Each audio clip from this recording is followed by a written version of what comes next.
demise of the Big 12 coming? Will it end? What does new Big 12 Conference Chairman E. Gordon Gee, West Virginia's president, have to say about this? And what does all of this mean for Oklahoma with a lot of money on the line and a Longhorn network that's dragging us down? Oh, that's coming up after the bumper. What do you mean you don't subscribe to my son's YouTube channel?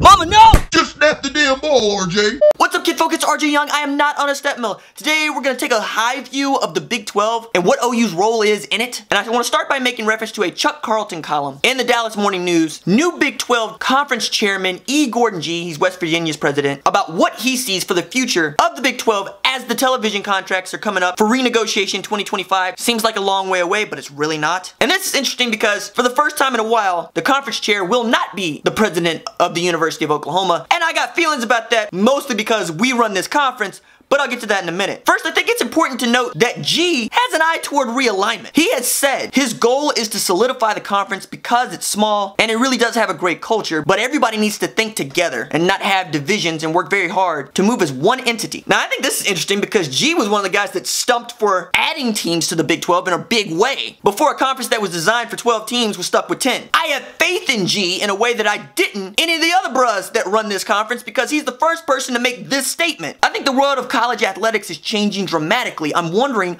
when all the television contracts come up in 2024, 2025, if we won't all be negotiating with Amazon and Google. I think the world is just upside down right now. Now, first, some facts you need to know about the money that the Big 12 brings in. Last year, the conference distributed $35 million to each school. And that's before the Supreme Court basically legalized gambling. And Baylor's on a short leash because it was home to the worst sexual assault scandal in sports history. So could they be on their way out? I don't know. But how does this affect Oklahoma? Well, we run the league. And Barry Trammell did a great job of pointing this out in a column he wrote last week, saying there's no reason for Oklahoma to be antsy about leaving the Big 12 because, one, we run football. But not just football. The men's golf team is good. The women's softball team is good. Both gymnastic teams are great. And we're about to put another first-round draft pick into the NBA. On the flip side, though, the Big 12 is a middling conference. The SEC is king. We're kind of surpassing the Pac-12, but not in a way that I like. There's still quite a bit of West Coast bias for USC, Stanford, and UCLA with Chip Kelly in Oregon and so forth, so on. Now, of course, Boren believes that the Big 12 is going to be long-lasting. That was what he wanted as chairman, and that's why he wanted to stick with a 10-team league because he felt it was more stable. OU athletic director Joe Constiglione had the smartest thing to say about this from Oklahoma's perspective, which is, isn't that kind of reminiscent of the conversation we had in 2010 before everything went haywire?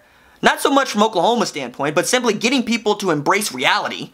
Yes, you could argue that the frenzy, the chaos, the crazy moment all took place. OU could go to a different conference and theoretically make a few more dollars, but the path to ultimate success in college athletics, the national championship, is as good and as clear through the Big 12 as it is any league. And I think that's important to note. We know that we can make it to the college football playoff playing in the Big 12. We'd like to have the same sort of cushion that Alabama has in that they can not only not win the conference championship, but they can lose a game that keeps them out of the conference championship and still make it in the college football playoff based on the strength of the league. Now, I would love for that to be Oklahoma's story as well, and we would need a stronger conference behind us to do it, and we just don't have it. But back to this bit about the television contracts and the money. Look, I'm an internet native, just like you. And I've always believed the downfall of the Big 12 would be that it doesn't know where the internet natives are. Not all of us are watching Fox Sports Oklahoma on cable, you feel me? And with Gee acknowledging Amazon and Google, just saying their names, he's already acknowledged more than any other guy that I've heard who runs this conference, which means he actually does have an eye toward the future. And what happens if Google and Amazon pull a Time Warner or a Viacom or a Disney and just try to get bigger and consume a Fox Sports or buy out those regional networks that ESPN just bought out? What I'm saying is the Big 12 could be a lot like the music industry when it didn't see LimeWire coming. The conference already chopped off one leg by allowing the Longhorn network to stand, and it can't afford to be the no-legged man in this butt-kicking contest. Alright, that's it for me. Deuces.